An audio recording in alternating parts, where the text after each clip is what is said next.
সূর্যের প্রথম আলোয় সরিষা ফুলের হলুদ সৌন্দর্য যেন জীবনের নতুন অধ্যায়ের সূচনা।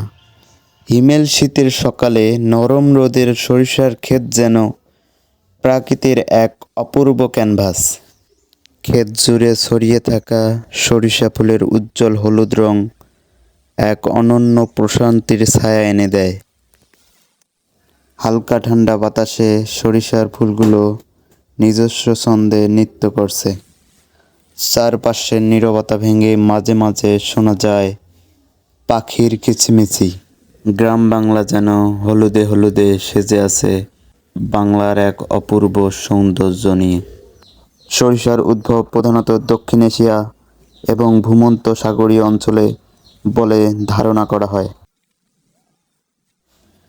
ভারতীয় উপমহাদেশে সরিষার চাষ এবং তেল উৎপাদনে 300 খ্রিস্টপূর্বের কাছাকাছি সময়।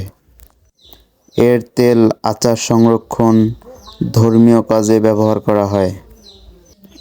প্রাচীন মিশরের লোকেরা সরিষার বীজ ব্যবহার করত খাবারের স্বাদ বাড়ানোর জন্য।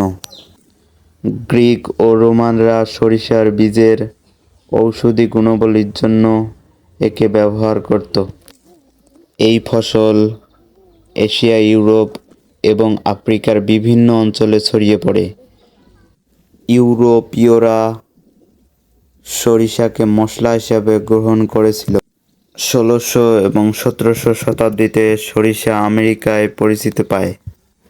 কিছু ধর্মীয় গ্রন্থে সরিষার উল্লেখ আছে, যেমন বাইবেল, কোরআন, বৌদ্ধ ধর্মে।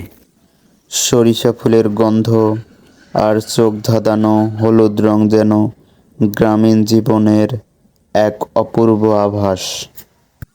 এই ছোট্ট ফুলটি শুধু প্রাকৃতিক শোভা বাড়ায় না, এটি আমাদের জীবনের অর্থনৈতিক ও সাংস্কৃতিক গুরুত্ব বহন করে। তাই প্রকৃতি দেখতে দলে দলে আসুন গ্রামের দিকে, মনের শান্তি পাবেন এটা নিশ্চিত।